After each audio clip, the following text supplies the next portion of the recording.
All set, Karen? I'm ready. In 1885, a 17-year-old girl named Afy Hendricks from Kansas City sat spellbound at the Opera House for a production of Julius Caesar. Now, during the garden scene, she held her breath as Portia laid her head upon Brutus's broad chest and wound her slender arms like ivy around his stout neck. Afy trembled as Brutus slowly raised his kneeling wife, wrapped his strong bare arms around her, and gave her a romantic connubial kiss. She raved about the show all night, and the next day she told her girlfriends, "My fondest wish in life is that I would be to pillow my head upon that manly breast." The actor was the rising star Louis James, and Afy's wish came true. 7 years later, in September 1892, she joined his acting company, and by the end of December, she had married him. Fast work. She was 26 years his junior, but it proved to be a long and a happy marriage. It would be hard to find a more paradoxical actor than Louis James. One of the great exponents of Shakespeare between 1880 and 1910 in America, he was a boyish prankster at heart. His fellow actors stoically endured his on-stage shenanigans, which threatened to crack them up at the moments of tragic solemnity. In one performance as Othello, he used his burnt cork makeup to paint a black mustache and goatee on the face of his just murdered Desdemona. The actors who entered into the tragic scene had to turn upstage to smother their convulsions of laughter, which the audience took for sobs of grief. Not until the actress faced the mirror in her dressing room did she discover why James restrained her from taking her curtain call.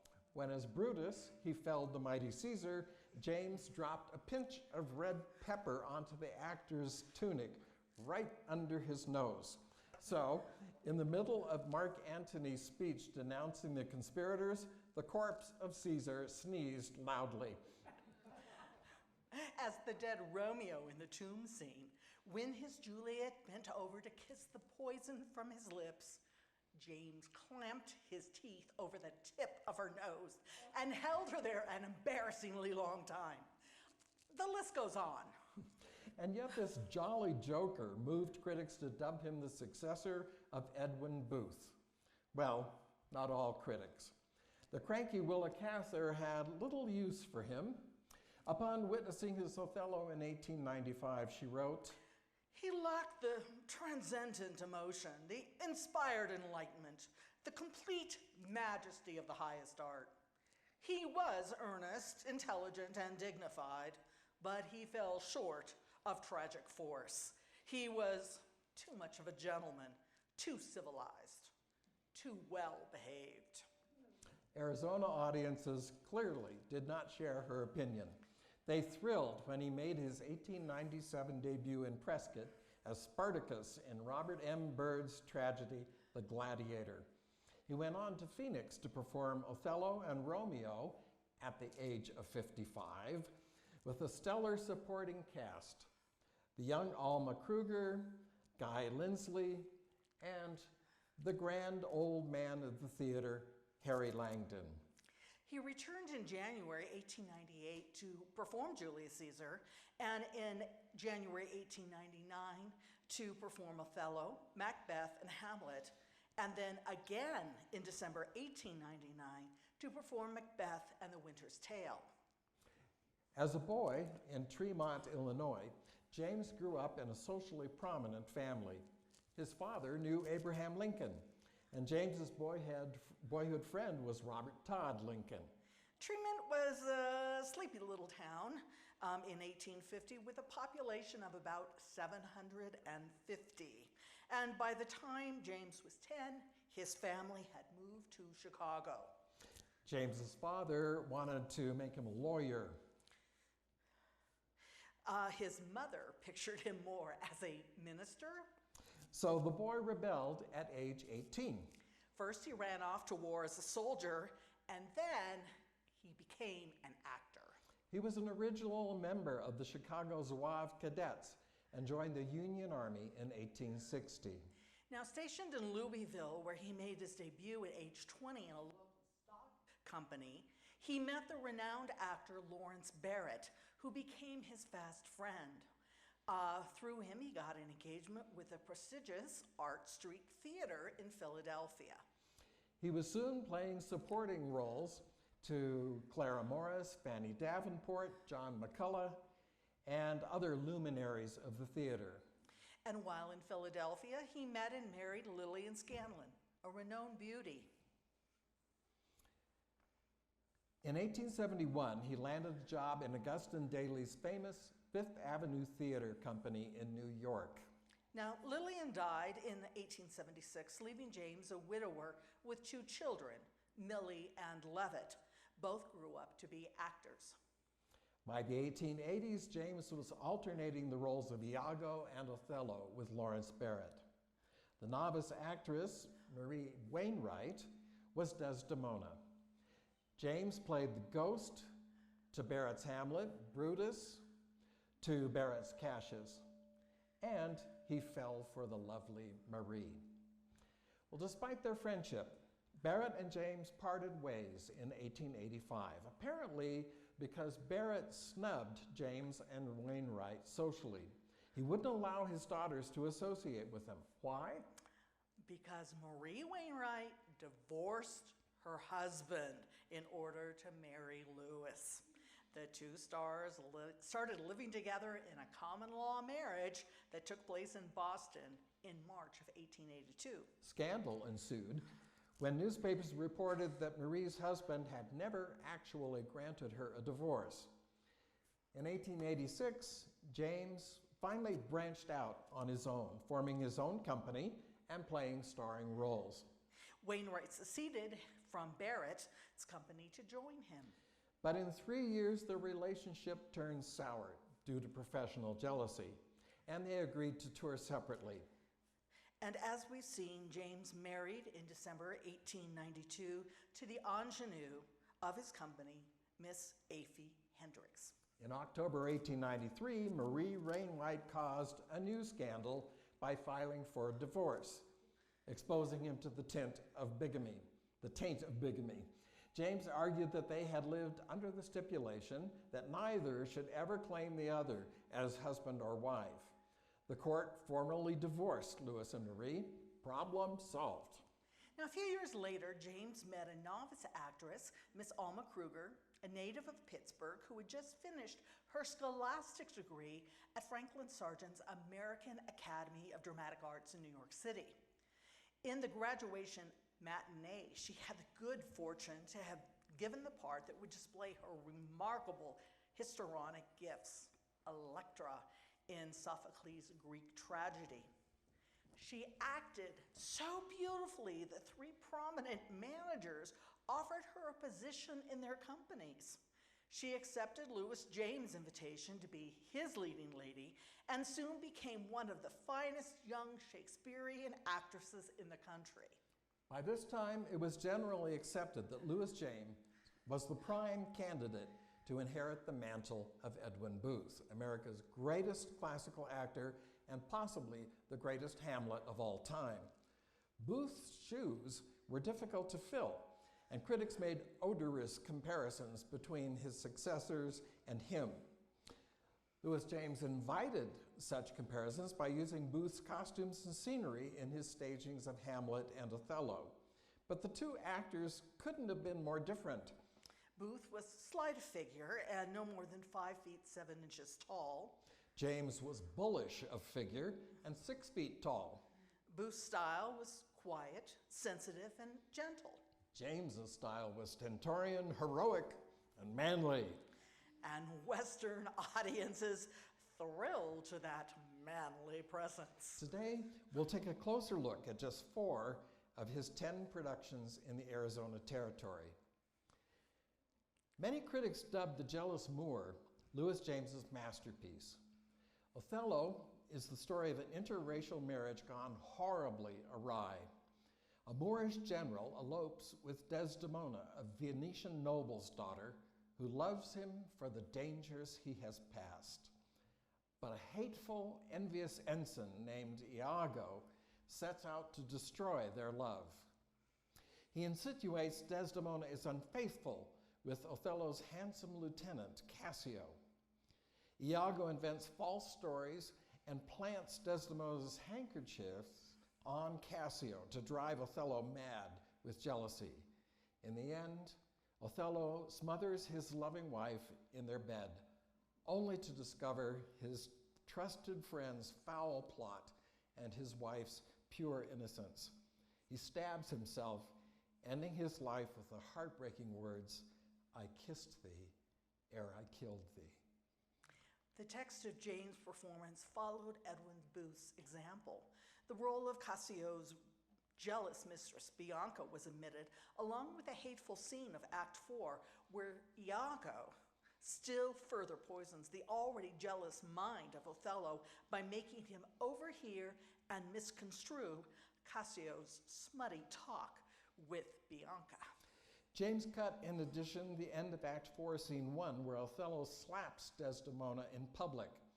James no doubt feared that this act of deliberate cruelty would diminish too much the audience's sympathy for Othello. But perhaps the unkindest cut of all was the bulk of the willow scene between Desdemona and Iago's wife, Emilia, where Shakespeare so beautifully contrasts the morality of the two women and arouses pity for Desdemona, gotta get her name right, as she prepares for bed. In his 1897 tour, James was using Edwin Booth's scenery. And here we see Charles Witham's design for the Act 2 terrace in Cyprus, with the harbor and ships in the background. Really gorgeous. Too bad the Phoenix Opera House was little better than a barn.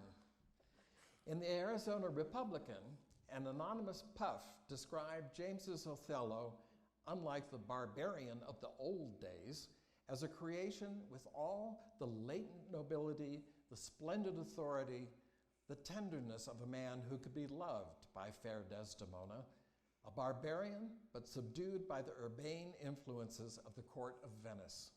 Guy Lindsley made a truly hateful Iago, pretending to be Othello's sympathetic friend while driving him mad with jealousy.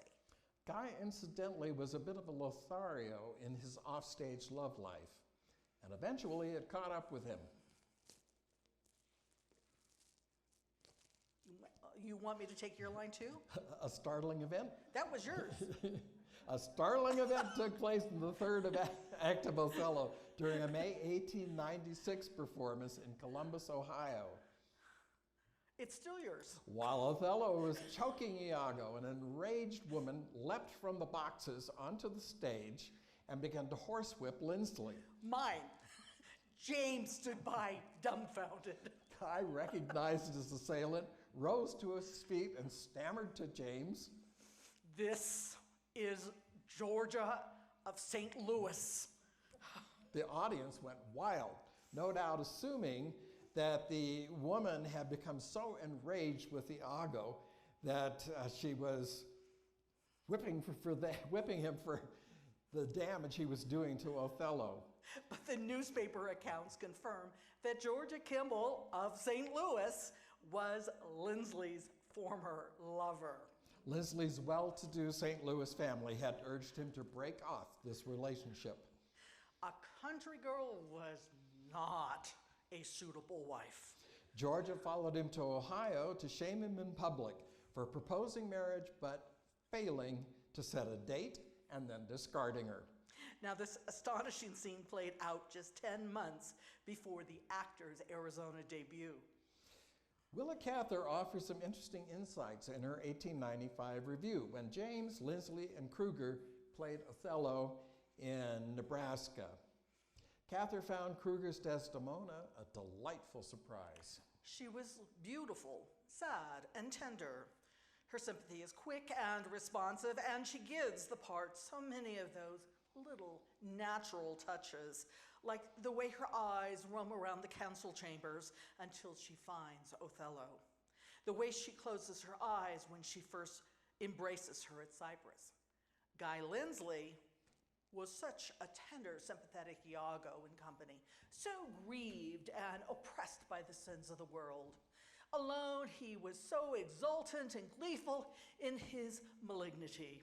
He loved evil-doing as some men love drink. The thought of mischief was sweet to him. He varied the usual renting by keeping up his reckless bravado and devil-may-care attitude to the very last. Even after he is bound,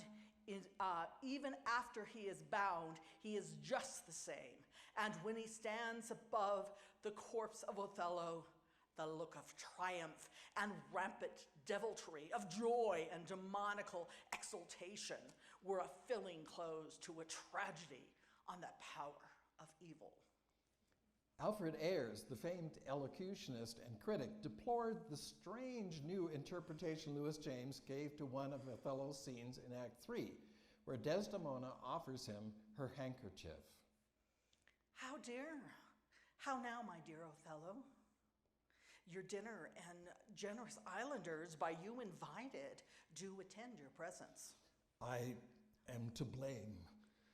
Why do you speak so faintly? Are you not well? I have a pain upon my forehead here. Why, that's worth watching. Twill away again. Let me bind it hard. Within the hour it will be well. Your napkin is too little. Let it alone. Come, I'll go in with you. I'm very sorry you're not well. Othello means, of course, that she should let his aching head alone. But James was of the opinion that she should let alone her handkerchief, which he has thrown to the floor. This Mr. James makes very clear by having Desdemona make a movement to pick up the handkerchief and by stopping her with a gesture and the words, "Let it alone." Desdemona begins the next scene with, "Where should I have lose that handkerchief, Emilia?" Her words make nonsense of James's interpretation. She'd know exactly where to look for it. Shakespeare's intent is that Desdemona is so dazed and perplexed by Othello's behavior that she gives no thought to the handkerchief. As a result, in accordance with the requirements of the story, she goes away without it. Despite these minor production flaws, James's Othello thrilled audiences all over the country. He gave the tragic Moor a tender, gentle side that made it plausible for Desdemona to fall in love with him despite their age difference and their racial difference. His characterization was a masterpiece, and few actors of his time could match him. In January 1898, James returned to Arizona with new leading partners, Miss Mary Emerson, Frank Peters, and Barry Johnstone. Miss Emerson, tall, slim, regal-looking, and low-voiced, made a strong impression. Frank Peters, a sturdy actor in his 40s, had played lots of Shakespearean roles. And handsome young Barry Johnstone was an up-and-coming Cassius. These were the stars of Julius Caesar. A quick refresher on the storyline. In 44 BC, the Roman Senate titled the general Julius Caesar a perpetual dictator. Fearing that he intended to overthrow the republic and establish a monarchy, a group of conspirators led by Cassius Longinus persuaded the great patriot Marcus Junius Brutus to join them in assassinating Caesar. As Caesar's friend, Brutus only reluctantly agrees to participate. It is his job to convince the Roman people that Caesar was a serious threat to the republic and had to be killed. But Mark Antony, Caesar's devoted friend, persuades the mob that Caesar was a great patriot who loved his people and the republic and would never have made himself king. The mob turns against the conspirators and civil war ensues. Mark Antony forms a triumvirate of military rulers who defeat the patriots in battle.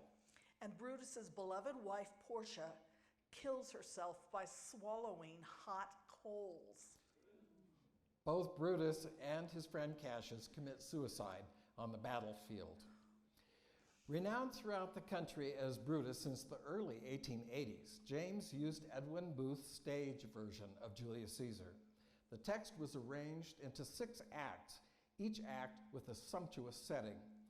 For James, one of the great moments was the garden scene where Brutus paces with anguish in the dead of night, and his wife, Portia, finds him absent from their bed and comes to find out what's troubling him.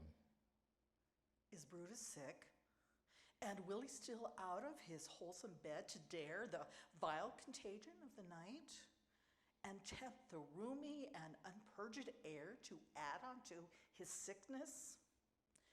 No, my Brutus, you have some sycophants within your mind, which by the right and virtue of my place I ought to know of, and upon my knees I charm you by my once commended beauty, and by all of your vows of love that you unfold to me, yourself, your half.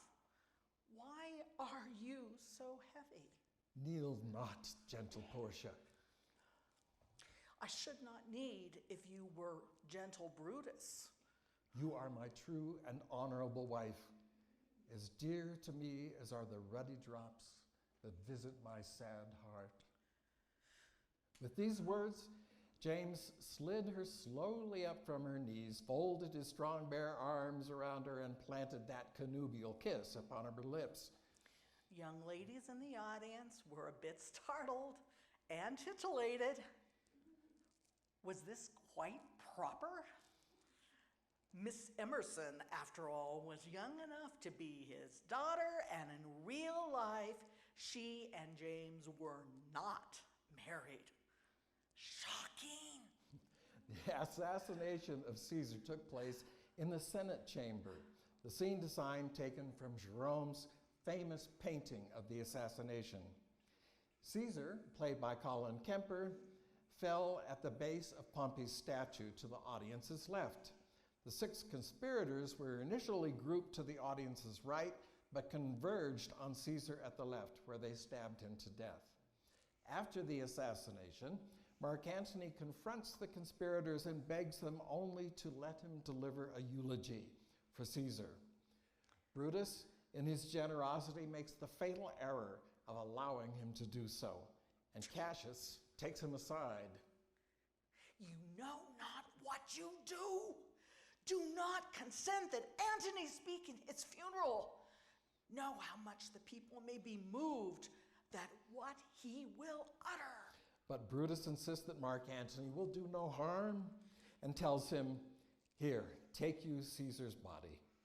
You shall not in your funeral speech blame us, but speak all good you can devise of Caesar, and say you do it by our permission." Big mistake. In James' staging, as Antony knelt by the corpse of Caesar, the suspicious Cassius makes an attempt to stab Mark Antony in the back. Not a bad piece of staging, but Harry Johnstone, as Cassius, overdid it.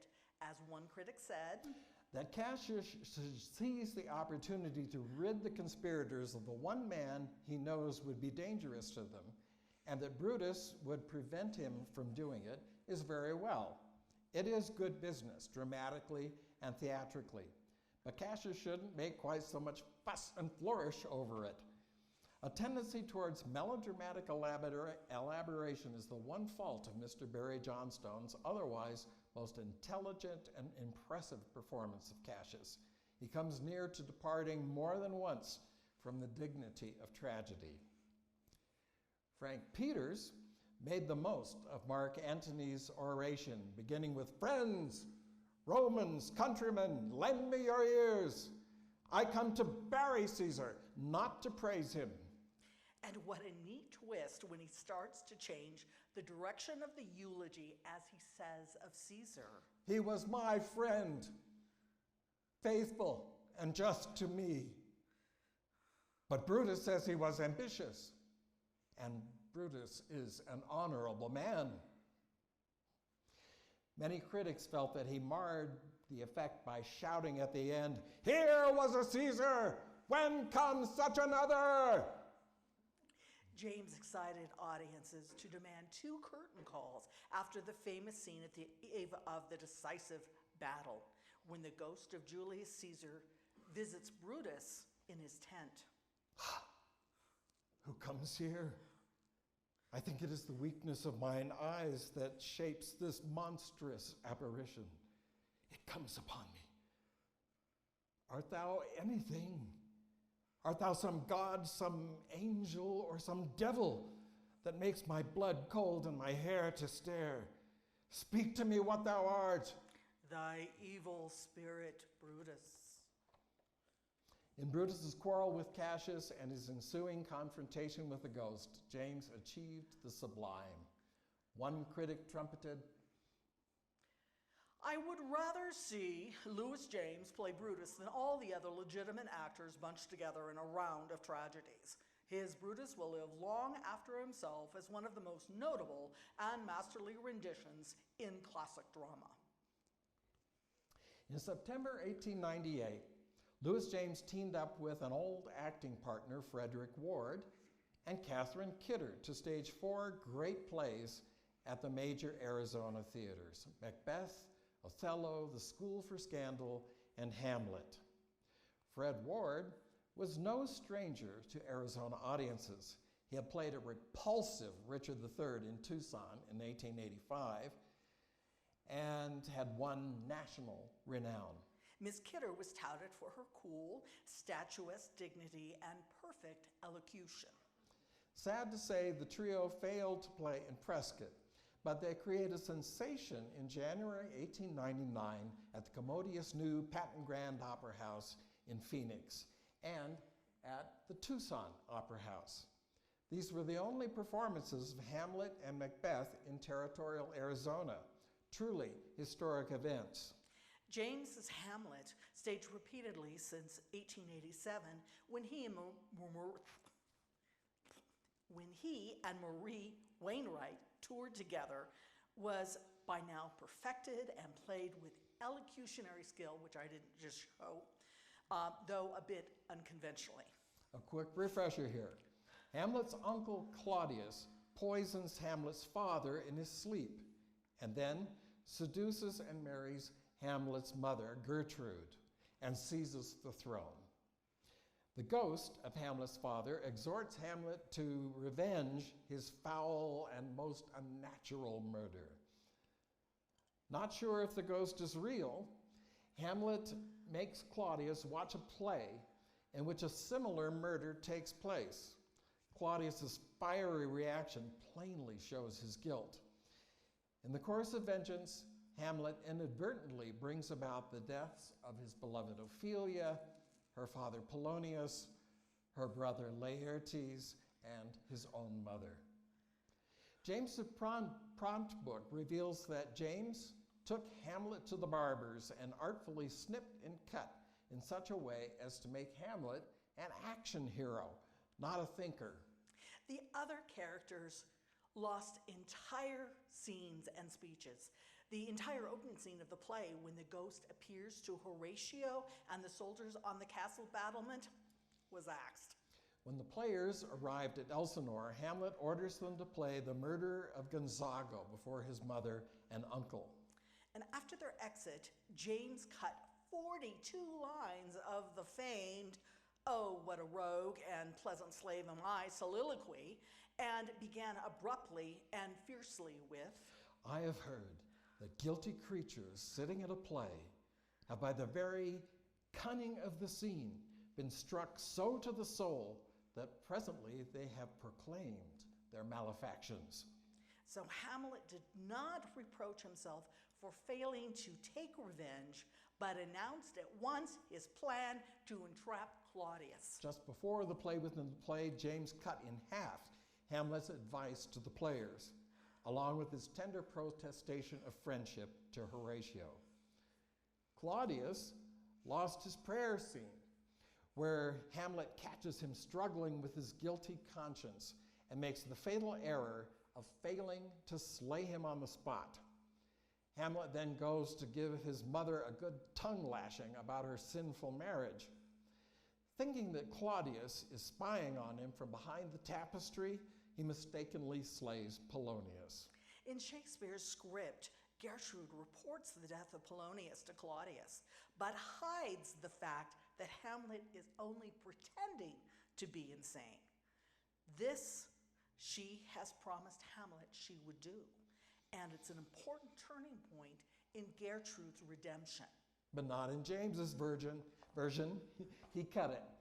Fortinbras, Prince of Norway, was entirely omitted, and his accession to the throne after Hamlet's death was not announced. Horatio was not permitted to attempt suicide in the end by drinking from the poisoned cup that killed Gertrude, and the curtain fell on Hamlet's dying speech. Oh, good Horatio, what a wounded name. Things thus standing unknown shall live behind me. If thou didst ever hold me in thy heart, absent thee from felicity a while, and in this harsh world draw thy breath in pain to tell my story. Oh, I die, Horatio. The potent poison quite o'erthrows my spirit. The rest is silence. Poor Horatio didn't even get to say the famous line, "Good night, sweet prince, and may flights of angels sing thee to thy rest." With these draconian cuts, James spurred the plot forward with the taut pace of a melodrama. His virile, energetic Hamlet pursued his vengeance, in the words of a Los Angeles critic, with the pertinacity of a hound following the trail of his master. James staged the play within the play scene traditionally, with the actors upstage center on a raised platform. Ophelia sat on the audience's left, Hamlet lounged on the floor, stage center, and the king and queen sat on their thrones on the audience's right. The staging was evidently inspired by Daniel Maclise's oil painting, The Play Scene in Hamlet. A few oddities marred the production. The Times reviewer attacked James for ending the closet scene by blubbering in his mother's arms, an act entirely inconsistent with Hamlet's character and wholly at variance with the text. James also went off the stage 3 times during his scene with Ophelia, only to return each time and shout, "Get thee to a nunnery!" The result was an artistic botch and 4 rounds of applause from the gallery. The casting and the cutting misplaced focus. Instead of playing Hamlet's nemesis, Claudius, Fred Ward played the ghost. The major role of Claudius, played by the lesser-known actor Frank Peters, was so badly cut and slashed that it lost its impact. As did the role of Gertrude, played by Loretta Wells. The San Francisco Call praised James's decidedly youthful Scandinavian Hamlet. He wore a golden blonde wig and a mustache. His enunciation was clear. He didn't rant. In his speech and action, he followed his own directions to the players and never tore a passion to tatters. His concept was off the beaten track, but alive with artistic intelligence and technical skills. He was vindictive and vengeful, yet with a most polite young prince who knocks loudly and coughs discreetly before he enters a room. The Los Angeles Herald, far less enchanted, called James's production an offense against art, for his reading was so entirely different from accepted standards, so changed in its arrangement, and so subversive of all teaching on the subject that it could only leave the student of Shakespeare baffled. Yet, in his wild burst of grief over Ophelia's body in the graveyard scene, and in the fury of the sword fight in the final scene, James created a living, breathing Hamlet, one that rivaled the greatest Hamlets ever seen. Miss Kidder's Ophelia, while picturesque, apparently left something to be desired. A San Francisco reviewer explained, "Miss Kidder is out of her element as Ophelia, though there is always the charm of her personality to consider. She is not so much of a girl as she is a woman, for the molding of her mentality is essentially mature. And yet she acted the role with heartbreaking tenderness and pathos. In her mad scene, she radiated an ethereal aura, and her singing voice was soft as honey dripping from the comb. Barry Johnstone made a fiery Laertes, although he was inclined to talk through his teeth. He was especially good in the graveyard scene when Laertes leaps into Ophelia's grave and embraces her one last time, and then scuffles with Hamlet. Harry Langdon, the American theater's grand old man, played Ophelia's doomed father, Polonius, with humor and charm. His famous long-winded advice to his son Laertes always won a rowdy round of applause, as if they were operatic arias. Maybe this was because every man in the audience knew that speech by heart. Schoolboys in that era were required to memorize it. Remember these highlights? Be thou familiar, but by no means vulgar. The friends thou hast, grapple them to thy soul with hoops of steel. Costly thy habit as thy purse can buy, but not expressed in fancy, rich, not gaudy, for the apparel oft proclaims the man. This above all, to thine own self be true, and it must follow as the night the day. Thou canst not then be false to any man. The production was beautifully and swiftly staged, with Edwin Booth's scenic costumes and designs, and James, whose delivery often recalled Booth's, rose to moments of melting pathos.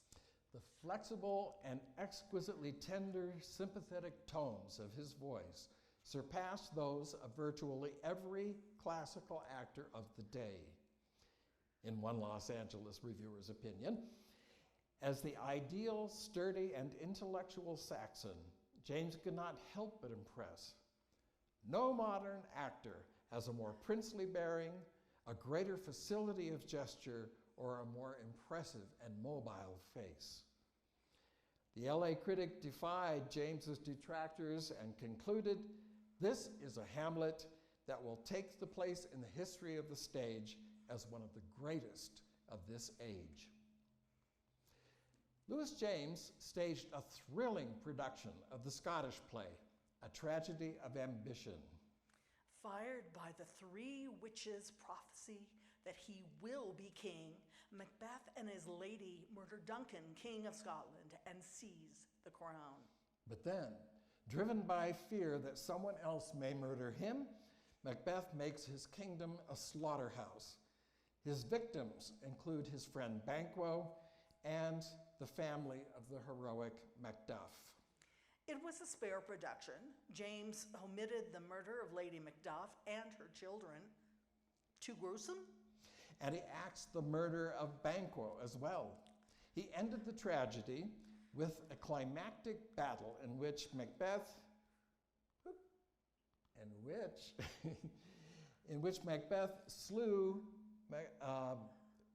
Macbeth was slain by Macduff on stage, not off. So Macduff didn't enter at the end with Macbeth's severed head on a pike. Both the prop master and the audience were no doubt grateful. I mean, the former didn't have to create a grisly and convincing head, and the later didn't have to actually look at it. And no doubt it was more satisfying to actually see Macduff skewer the villain who slew his family. For the 1898-99 Western tour, James on every other night gave the title role to Frederick Ward, while playing the heroic Macduff, the Thane of Fife, aflame with that strong animal magnetism which is the charm of his impersonations. Then in December 1899, James returned to Arizona to play Macbeth, this time with Charles B. Hanford as Macduff. In both productions, Catherine Kidder was the Lady Macbeth. Miss Kidder was a bit light for the heavy role of Lady Macbeth, but she acted it with splendid dignity and queenly bearing. Feminine through and through, not mannish, an 1899 New York Times review scoffed at her. Showy, picturesque Lady Macbeth, quite devoid of the tragic note, generally suggesting the recitationist rather than the actor. But a California critic plays Kidder's intelligent and intellectual interpretation of her strength and diction. She played the role as a tender-hearted wife, full of love and devotion to her husband, who, what she did out of affection and ambition for her liege lord. My dearest love, Duncan comes here tonight. And when goes hence? Tomorrow, as he purposes. Oh, never shall the sun tomorrow see. Your face, my thane, is a book where men may read strange matters to beguile the time. Look like the time, welcome in your eye, your hand, your tongue.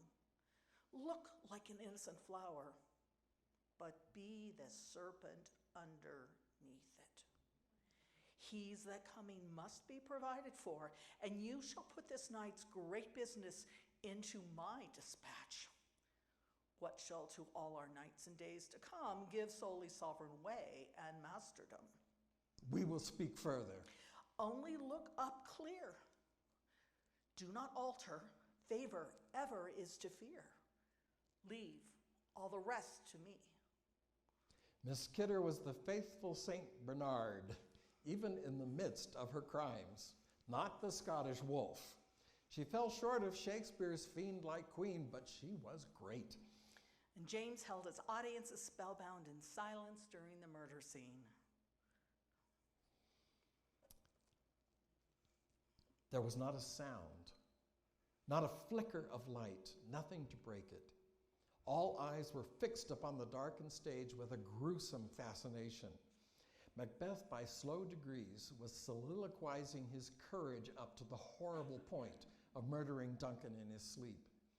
In the pauses of his gusty, choking regrets and resolves, the plaintive note of the screech owl accentuated the loneliness of the night. The speech ended. Macbeth hovered about the entrance to the sleeping chamber, and when it seemed as if nerves could no longer bear the tension, he sneakingly slid in. And then the horror of waiting in expectancy while the bloody deed was being done. When Lady Macbeth stole on the scene, what a partial relief it was. Then Macbeth returned with the dripping daggers. I have done the deed. Didst thou not hear a noise?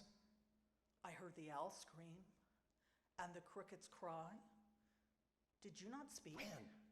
Now. As I descended? I. This is a sorry sight. A foolish thought to say, a sorry sight. Methought I heard a voice cry, sleep no more. Macbeth does murder sleep. Innocent sleep, sleep that knits up the raveled sleeve of care. The death of each day's life, sore labor's bath, balm of hurt minds, great nature's second course, chief nourisher in life's feast. What do you mean? Macbeth shall sleep no more. Who was it thus cried? Why, noble thane, you do unbend your noble strength to think so brain-sickly of things. Go, get some water and wash these filthy witnesses from your hand. Lewis James was candidly melodramatic, but then so is the play. We know from a New York Times interview in June 1906 that James opposed the idea of having the ghost of Banquo appear at the banquet with a bloody gash across his throat. Such literalism, he believed, was unnecessary. Macbeth's horrified imagination could make the ghost seem more real to the audience. I believe in obliterating altogether the material appearance of an apparition, when an actor can succeed in attaining the same results by suggestion. Reflecting a reality is greater art than either reproducing or exaggerating it. The 1889 review confirmed that the spectator was imagined and not represented. The ghost, too. A Los Angeles critic depicted the dramatic conclusion of James's banquet scene. James sank wearily into a chair and removed his crown as Miss Kidder, in an agony of feeling, threw herself prostrate at his feet. The curtain descended upon this striking tableau without a word being spoken. It was a triumph of pantomimic acting. Sad to say, James butchered the text of Lady Macbeth's sleepwalking scene. He cut out the doctor entirely, so Miss Kidder didn't have the time during the doctor's speeches to the lady-in-waiting to exhibit her remarkable skill as a pantomimic actress. In this scene, she dreams aloud, mourning the murder of Macduff's innocent wife and children. In vain, she strives to wash the blood of her husband's victims from her hands. Miss Kidder's tearful depiction of the Queen's guilt and remorse moved her audience to profound pity. The Thane of Fife had a wife. Where is she now? What, will these hands ne'er be clean? No more of that, my lord, no more of that. You mar all this starting. There's a smell of blood still, and all the perfumes of Arabia will not sweeten this little hand. Oh! Oh! Oh! Malcolm, the prince who inherits the Scottish throne at the end of the play, was played by an up-and-coming young actor named Thomas Coffin Cook. Here he is in his costume for the role. Cook enjoyed the scene in Act 4 where Macduff persuades Malcolm to fight against Macbeth's armies and take the crown that is rightfully his. Malcolm pretends that he's unworthy of the crown, arguing his many defects of character. Unfortunately for Cook, he lost the play's closing speech, where Malcolm forecasts brighter days to come and invites everyone to his coronation. He also clarifies that Lady Macbeth took her own life.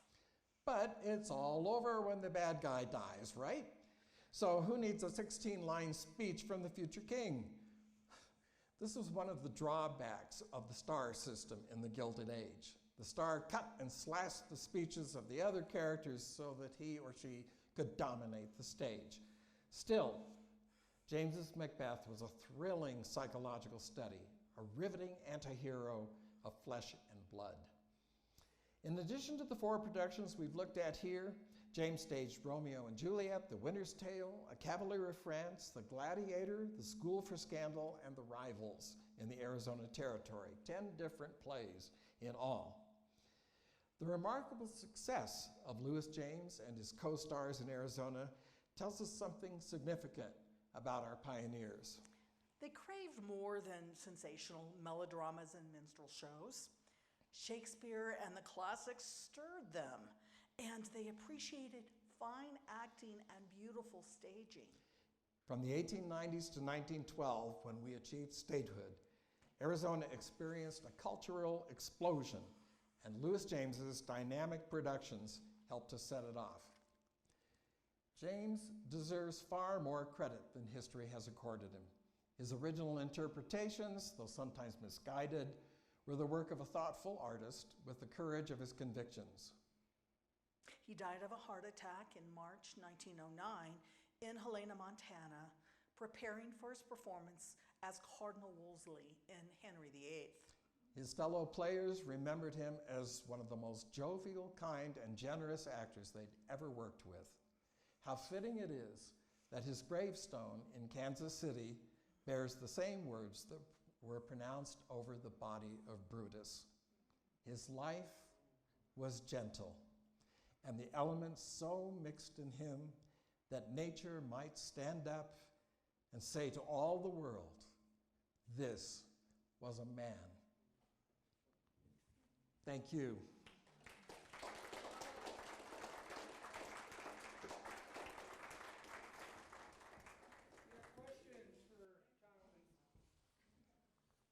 Karen. Are you out for hire? You too. Are you married? No, he's. That quite the attraction.